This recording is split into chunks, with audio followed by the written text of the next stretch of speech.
What was this? What was this here? I don't know anything about that, dude.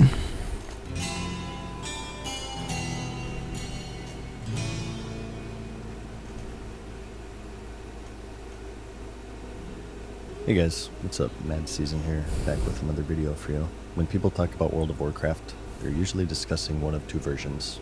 Current, or Classic, or Vanilla, as it's called, and that's because they're wildly distinct.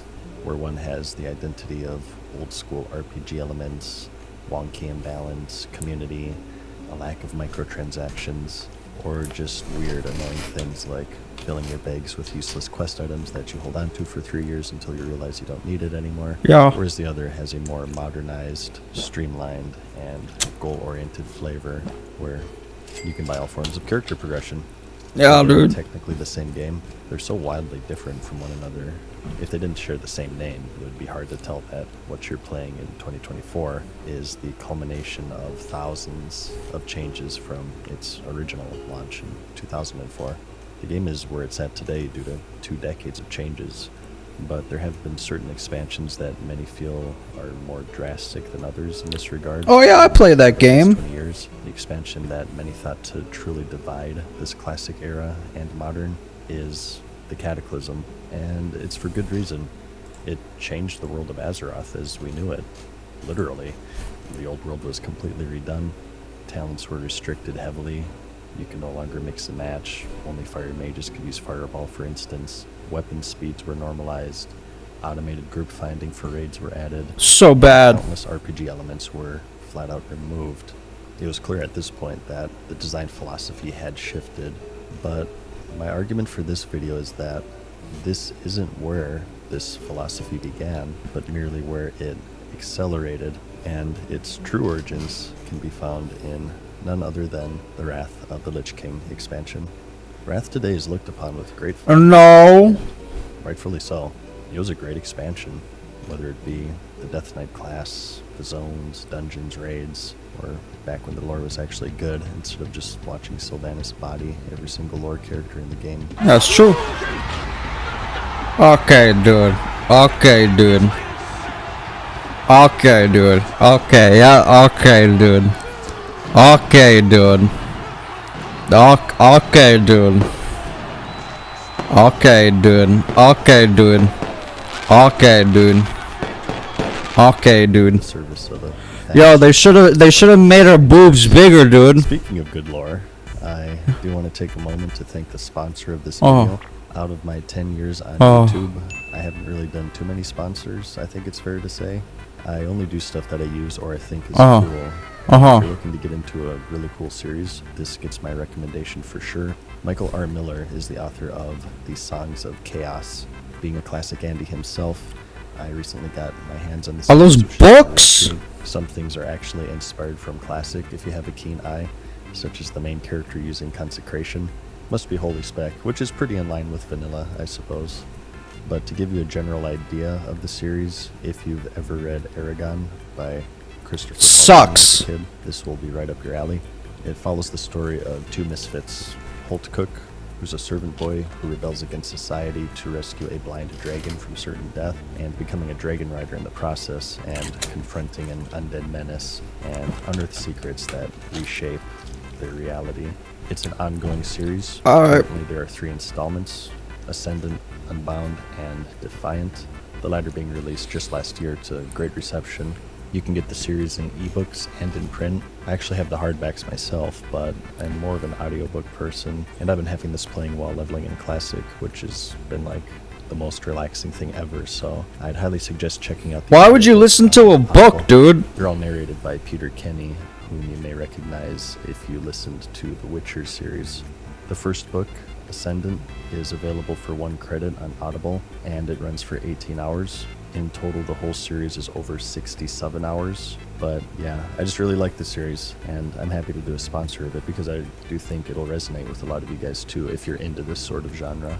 If so, click my link in the description below if it is something that you would like to I mean, they are Back to the books. video though, going back to Wrath. Arthas Menethil is the subject of this expansion, of course. He's now the Lich King, freshly awoken from a long slumber. and players have to revisit the land of Northrend to stop him, bringing many major features along the way, and many that I post to you today don't really fall in line with what people define as vanilla, but in fact even directly No. So many times people talk about the spirit of vanilla, but what does it actually mean?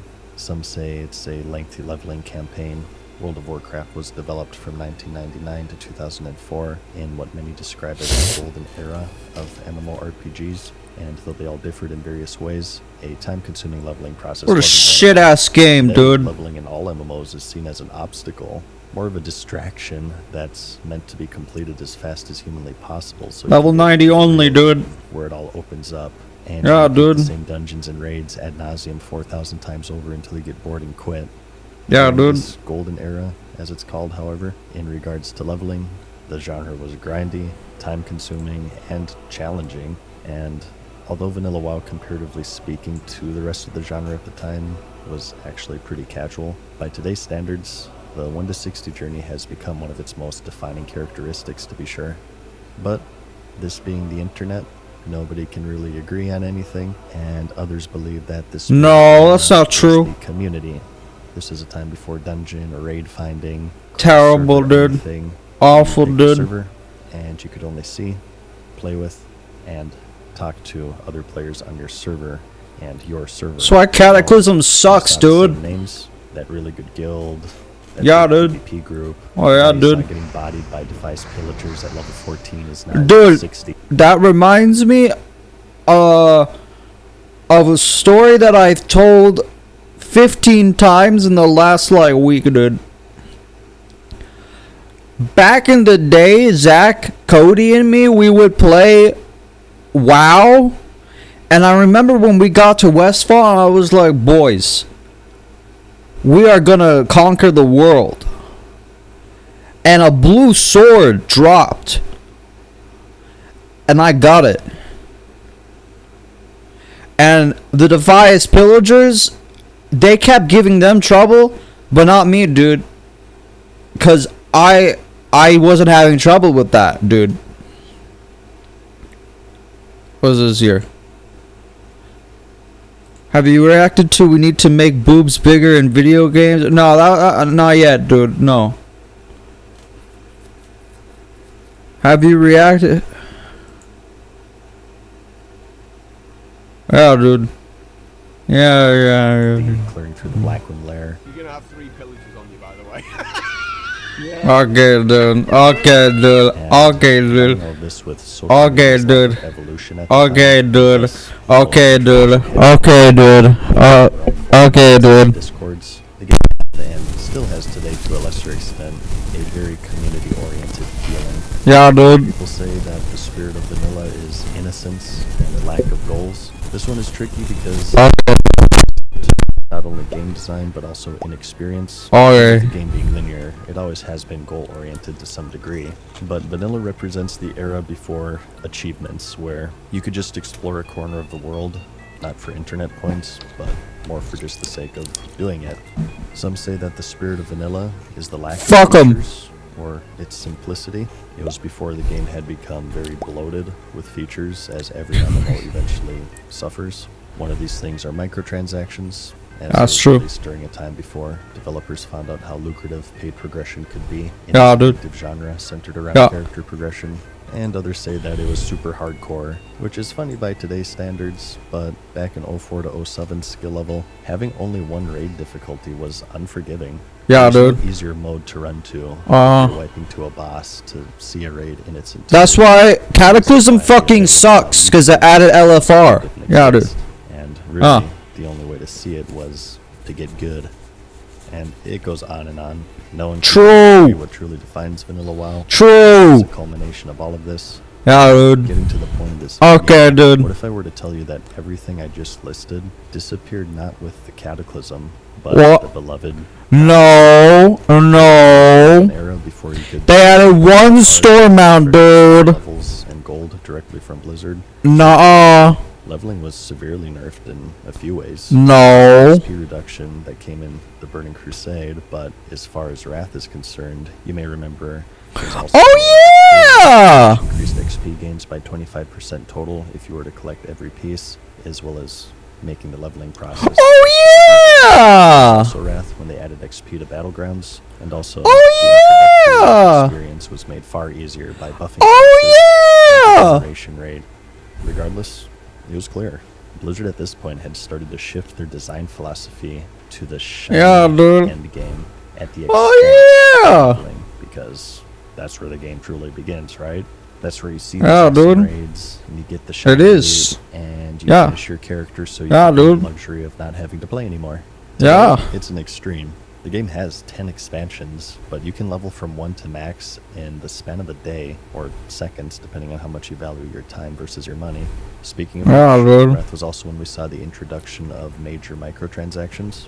It was also 2008 was when Blizzard's parent company, Vivendi, merged with the Sith of the gaming industry, Activision. We all know how this turns out. Shortly after, the game would see more microtransactions through the form of race changes, faction changes, Oh yeah! events, and although these were Ah! undeniable, Wrath marked the beginnings of the very Dude, I thought that was all Cataclysm, dude. Oh yeah!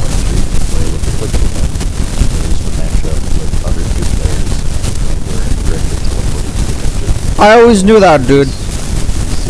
Dude, that's why I always said that Wrath of the Lich King isn't classic WoW. I've always said that, dude. I've always said it, dude. And that's why, you know, yeah, dude. I don't know anything about that.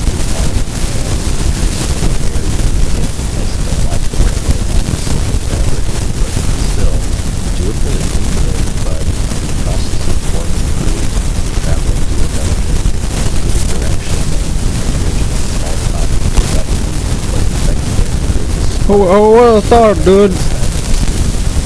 Oh yeah, dude. Dude, I still raid with people that I was playing with like 15 years ago, dude. Yeah, dude. Dude, I still raid with people that I was playing with 15 years ago, dude. I've been playing this game for 15 years, dude. And I've been saying I've been playing this game for 15 years for the last 5 years straight, dude. Yeah, dude. Yeah.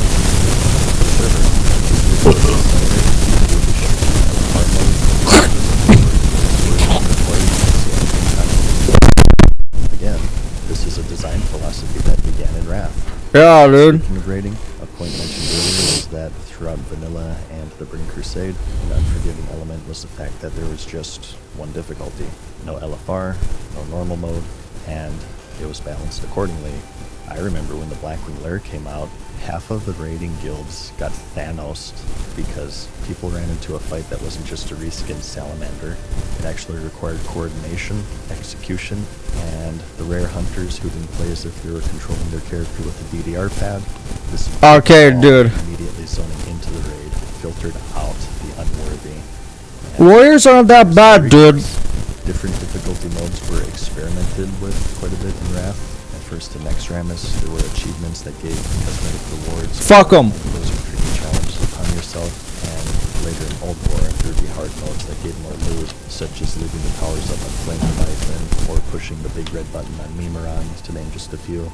But when the Trial of the Crusader came out, it came with a landmark change that would shape the entire future of the raiding scene as we knew it, and that's heroic difficulty. In this mode, the bosses would have increased health, damage, and sometimes Oh, defense. fucking As a reward, awful, They dude. would drop more powerful loot.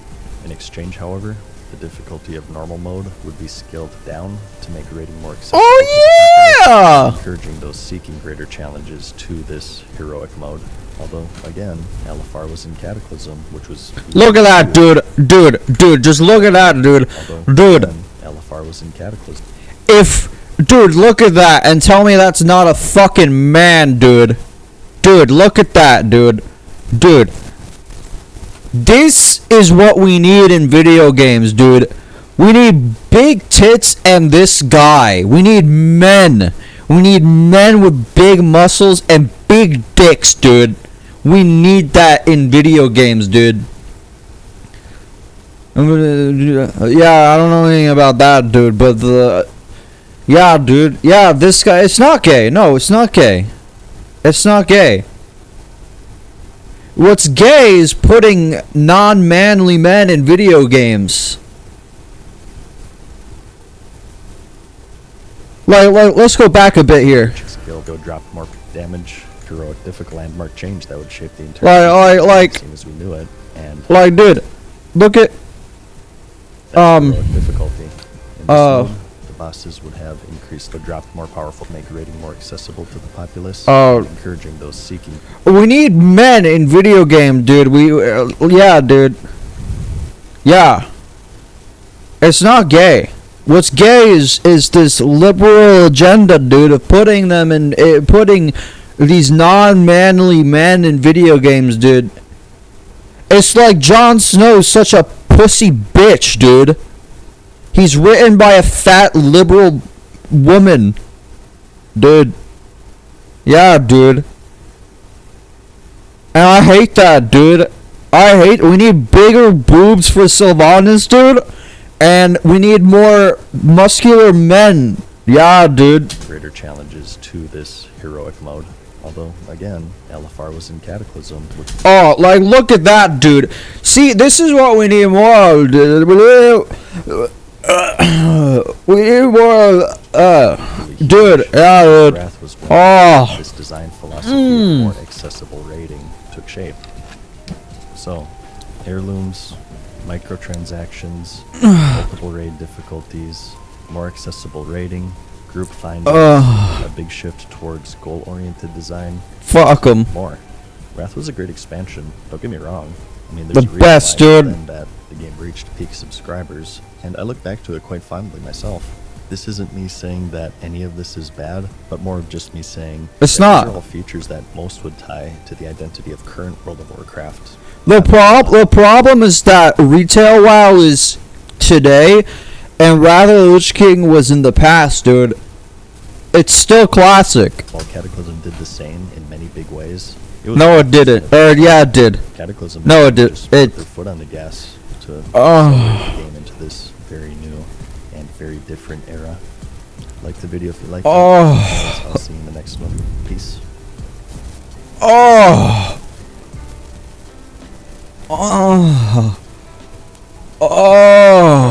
For now, mortals. We hope you enjoyed today's video. Okay. See you again soon. Oh. That was good. Yeah, dude. That was a good video, dude. Alright, let's react to what's this here? Donald Trump owns the libs. Yeah, dude, let's watch this compilation, dude. Let's